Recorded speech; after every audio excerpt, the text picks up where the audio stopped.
Hi guys, this is Richard Cockhill for Forest Schools Level 3, working on Unit 2, Part 1.1.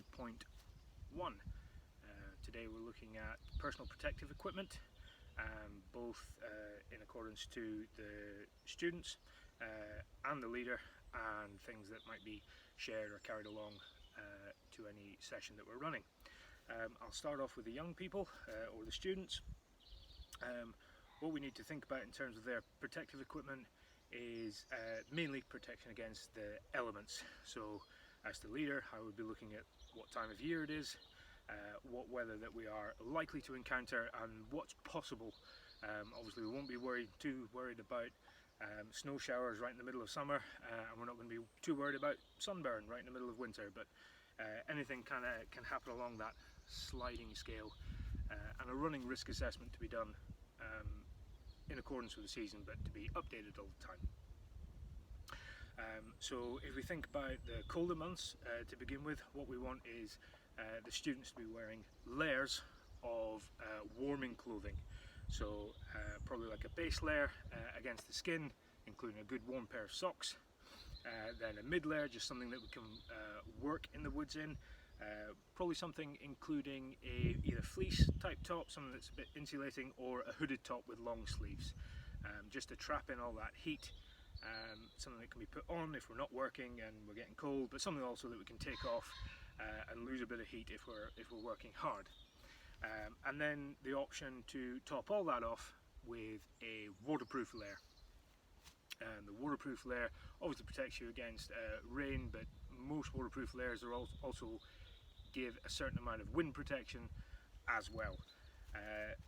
Maybe finish that up with a warm hat and warm gloves, maybe even a warm scarf, and that way we can totally protect ourselves against any of the elements that were out in the cold and winter time. Far side of that, in the hotter months, what we need to be worried about is things like exposure to the sun and dehydration. So we don't really recommend short sleeves and shorts, although that would be cooler. It also exposes you more to some of the issues in the forest, such as ticks or thorns and bumps and bruises, scratches, things like that. So we do recommend that the students are still covered, but looser clothing, possibly a more modern fabric. You get quite fancy wicking kind of things that take sweat away from you, and that kind of thing. But again, a layer system so that we can still put waterproofs on, but we're cool underneath. Something that's going to let kind of air flow, and so that the students can be comfortable. We also recommend that the students carry, I think it's called a happy bag, or just kind of a comfort bag. And in there we might want them to carry, again appropriate to the season, but a change of clothes in case their clothes get soiled or wet or anything like that. Maybe a snack, something to make them, just to kind of keep them going through the day. Something to drink, a bottle of water is perfect. And then maybe a change of socks, or things of that kind of nature. My mind's gone blank now, of course, because I'm on video. But yeah, so they would have a bag that would also contain like their pack lunch and that kind of thing. But just to see them through. It's a good place to kind of put any equipment that you might need for the day, pencils and paper, or clipboard, that kind of thing, or anything else that they need. I'll then go on to speak about what I'm carrying for when I'm working out in the forest with the students, and really my preparation begins sort of inside my body. So I need to make sure that I'm hydrated, that I'm fed as much as needs be, to carry out the task of the day. You find if you are thirsty, it's very difficult to concentrate, or if you can get a headache or something like that, and then that's going to make you less effective at working and teaching with the students. Similarly, if I've not had enough to eat, I can become slow, lethargic. Again, it's going to be difficult to concentrate. And if it's colder climates, you tend to lose body heat more if you're not well fed. I need to keep my body reasonably fit so that I can carry out the tasks, carry all the equipment, and look after the students as well, up to and including if there's emergency situations and maybe a stretcher needs to be carried out, or worst case scenarios. After I've taken care what's on the inside, I start looking at what's on the outside. Now, again, we'll go sort of colder months first, and then discuss warmer months. We talk about base layers, and I'll start looking at some of the equipment down here. So base layer, depending on summer or winter, you would have something like long sleeve t-shirts. This happens to be a summer one, because funny enough I'm wearing my winter one just now, but it's a base layer. It goes next to the skin, and in the colder months you want something that's going to trap heat. My personal preference is for something like merino wool, because then if you do get hot and you strip a layer, it's very cooling, but if you put layers on and you trap that heat in, it keeps you nice and toasty warm. So a base layer next to the skin, including warm socks, and depending on the type of boots that you're wearing, you can lose heat because that's right next to the ground, and the ground's leaching away heat from your body. So a nice insulating pair of socks is an absolute must. So base layer, legs, torso, socks.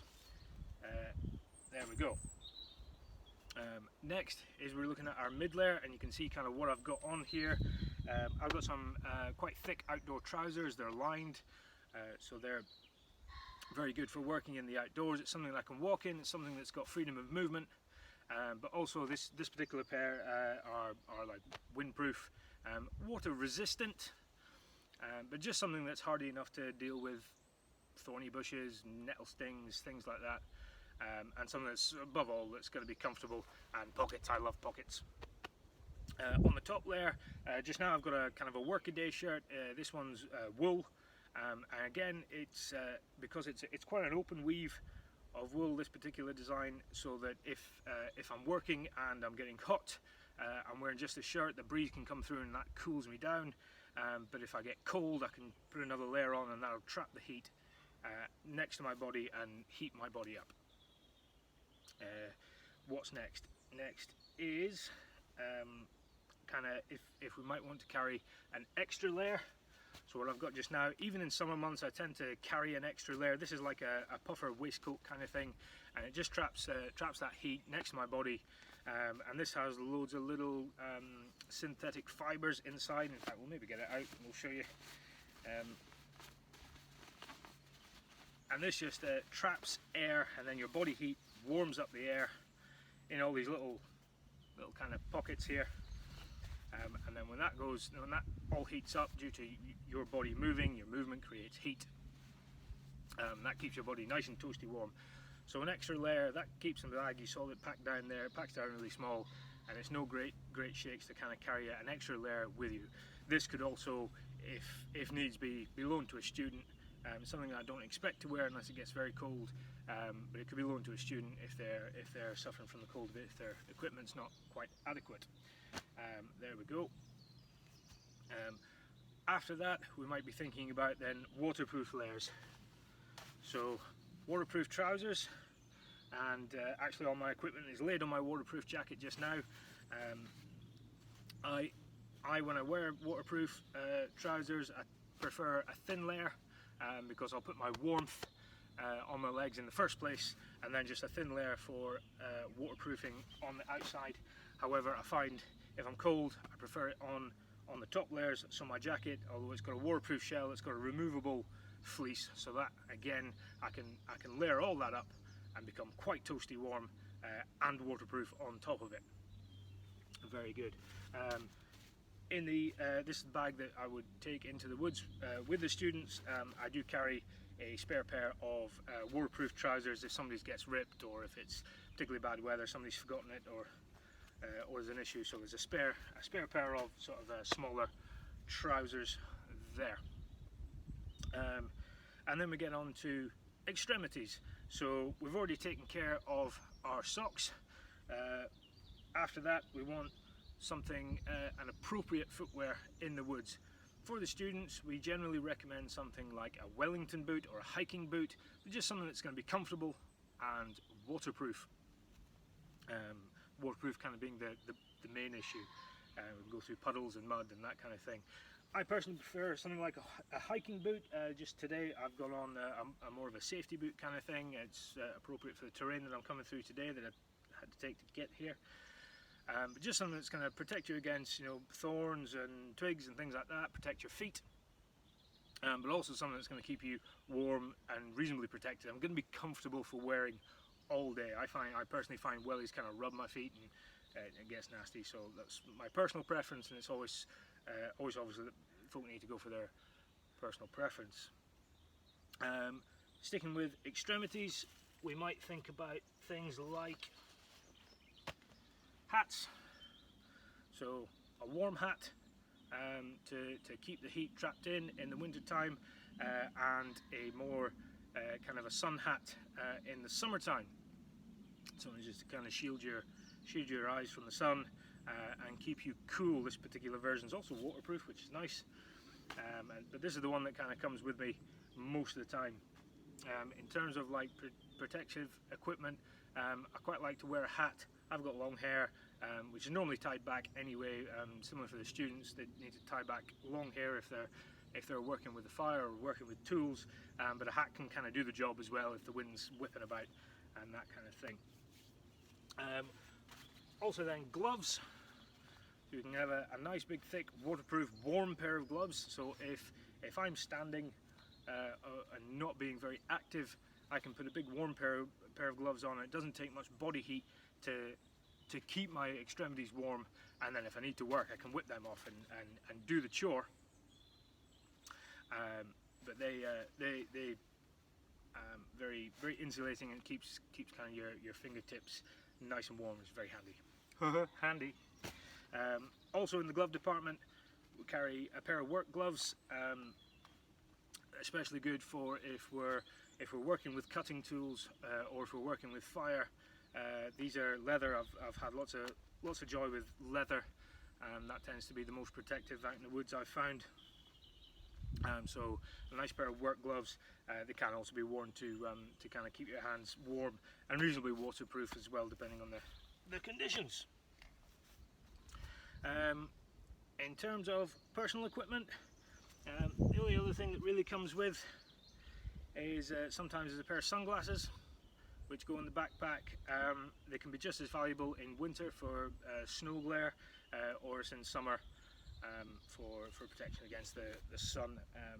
Not so much an essential for the students, but if as a teacher you're working out there all day every day, then an item like that can be worth its weight. We then kind of move on to some of the more sort of supportive equipment that we're going to take with us in the sort of emergency bag or equipment bag. I've actually just thrown all my equipment on top of the rucksack, so no, I will just go for it. Here we go. So a rucksack to kind of keep it in. It doesn't need to be anything particularly fancy, but there's a million models out there. But just something that's waterproof and sturdy and reasonably robust. Something that's comfortable. I really like this one because it's got loads of pockets. I love pockets. And then, okay, so the equipment that goes in there. First up, we've got admin. So in here I keep risk assessment forms, personal details on students, emergency phone numbers, that kind of thing, any medical information that's relevant, and any emergency procedures, where to meet ambulances, what to do in the event of a fire, that kind of thing. So that all stays in there, and that stays in the backpack. Also in here I keep a map of the local area, the area that we're working in, and a compass as well. I think there's an emergency whistle in there too. So that's admin. Next up we've got a couple of pieces of first aid equipment to go through. This one is the main kind of first aid pack. The way I pack a first aid kit is I look at what's most likely to happen and the worst case scenario, what can happen, and then look somewhere in the middle if there's anything that we can top up for general bad luck. So in here I have equipment to deal with ticks. So we have a pair of tick hooks and tweezers. The tweezers are also good for getting out splinters, things like that. And we've got a bunch of non-alcoholic what do you call them, sterile wipes to clean out wounds, if any little cuts and bruises, cuts and scrapes, and then we have a very large selection of small plasters, because that's the things that get used all day every day. That's the main things. And then the worst case scenarios, we've got things that can deal with likes of big bleeds if there's an accident with cutting tools, and we've got equipment to deal with burns, so there's like burn shields and gauze and things of that nature. Obviously we need to be mindful if students are allergic to anything or if they can't have anything, but that will go along with a risk assessment and will be updated as and when needed. So large first aid kit done. Also carried is I have a little kind of waterproof dry bag, and in there I would keep things that would belong to the students, so inhalers if anyone was asthmatic, or if the EpiPen's allergic to anything, that kind of nature of any medication at all that is needed by the students, and that stays in a nice waterproof bag. We'd also kind of write names on the equipment so that we know we're giving the right thing to the right person. So yeah, student kind of medication and that kind of thing. I personally often carry this, usually stays in my jacket pocket or in the top of my rucksack. It's just a little personal first aid kit. Again, it carries a spare set of tick tweezers, a pair of, not pliers, tweezers, and things like plasters. Just a little pocket first aid kit. Doesn't carry much, but it carries the day-to-day, so rather than rooting out anything else and upsetting the balance of things, things I use every day go in there. What's next? We then think about things again that might be seasonal. We live in Scotland here, so I'm surprised it's not rained already, but we do get bothered by a little insect called the midge, or the midgie. So it's very important that we have insect repellent. Again, we need to check that students are going to be okay wearing this, no allergic reactions or anything like that. But something like this is vital when we're working in Scottish woodlands, because the midges can get very cruel indeed. A little breeze or a little bit of a campfire can usually keep them away, but if you're trying to work, it's maddening if you don't have something like this to stop them biting. I also carry sunscreen. This is just kind of the highest factor that I could get. I just carry a little bottle with us that students would sort of be expected to have some on already, but if they need a top up, if we've had a shower of rain or if we're sweating because it's hot and we're working hard, then we might need a top up. So that's there. And then of course the emergency toiletry bag. So we've got sanitation gel, which we can wash our hands. We can do that before eating, but also if the young folk or the students need to use the toilet. And then tissues. We can all imagine what we might need tissues for, up to and including blowing our nose. So toilet bag.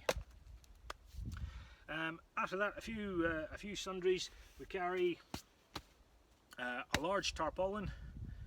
This one's sort of all-inclusive. It's got guy lines and pegs and poles and things like that, so it can be set up in lots of different kind of configurations. But main use is if we need shelter from rain, we can pop this up quite quickly, and it even has some sort of secondary uses. We could fashion a stretcher out of this, or use it as an improvised waterproof blanket if needs be. So very useful piece of kit and doesn't take up too much room.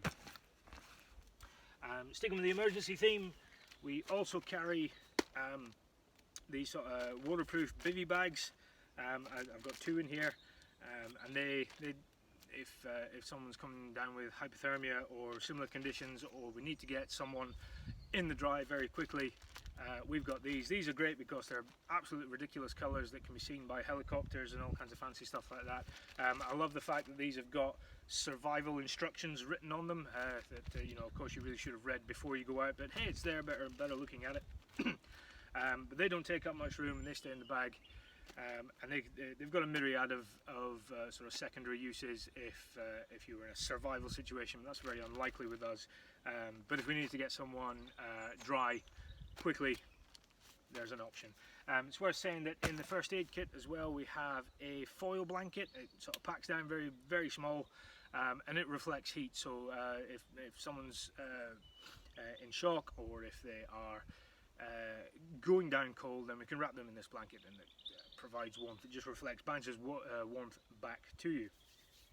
A few other little bits and pieces. Some food, again, this is really just a representation rather than what I would actually carry. I think this is a peanut bar, but just a snack. It might be for me if I need to keep going, keep up the energy levels on a long day, or it might be something that I'm going to be sharing with the students. Generally something like a protein bar or similar, just something that's going to keep you going, wee snack, and really more of an emergency food or a morale booster if if the weather's poor. A wee snack can kind of perk you up quite nicely. So I would carry some food. Again, it wouldn't be this, it would be something a bit more substantial, but a representation of some food. On that note, some water. Depending on how many's in the group and how long we're going out for is going to determine how much water we take with us. A couple of bottles just in the ready bag as a kind of emergency if someone's dehydrated. There we go. But normally if we're in a larger group, then we'd be carrying a larger sort of 5-litre drum or something like that, and something that we can use for other tasks as well. So this is just really the emergency water for if students have forgotten or dehydration, any emergencies like that. Throw that over there, hopefully it won't spill out. Last couple of things, I carry some emergency cordage. This was kind of a joke present for Christmas. It's one of these daft cordage bracelets, which personally I don't think work very well, but it's great for chucking in the bag because there's a lot of cordage there, and all very neat and isn't getting tangled up into a cat's cradle. This particular one also has a wee whistle for calling for help. Obviously that might be very relevant indeed if we're needing to attract rescue or an ambulance or anything like that in emergency situations. But it's a good bit of cord there if we need to get the tarp up or any other thing. But I saved this one for if we really need it, and I would normally take cordage into the woods with us for day-to-day tasks. A head torch. Generally not going out at night time, but what we might do if we're exploring dark bushes or something like that, we can take a torch in. It's a lot of fun to use.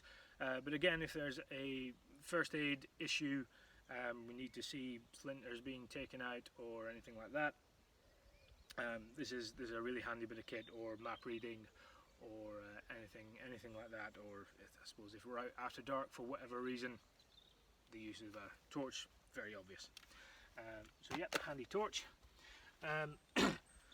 Obviously out in the woods we would be carrying some form of communication, so we could call for help, or phone parents or anything like that.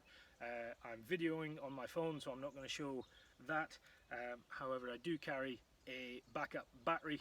This can I've tested this can get 3 full charges on my mobile phone, and obviously a cable to carry that. So if that's fully charged up, I actually have 2 of these. I carry 2 of these, and then that's almost like a weekend's worth of phone power if I'm canny with it. So yeah, very, very valuable bit of kit. And obviously the phone itself is good for communication. I use it for a lot of admin tasks as well, so a very valuable piece of equipment that comes with everywhere I go. Last couple of bits of kit in my pocket. I carry a pen, I carry a spare torch, I carry a lighter for fire lighting. I also carry a small multi-tool, usually for running repairs and fixing things. It comes in very handy, and that stays on my person at all appropriate times. I can get into when it's appropriate to carry knives and such later on.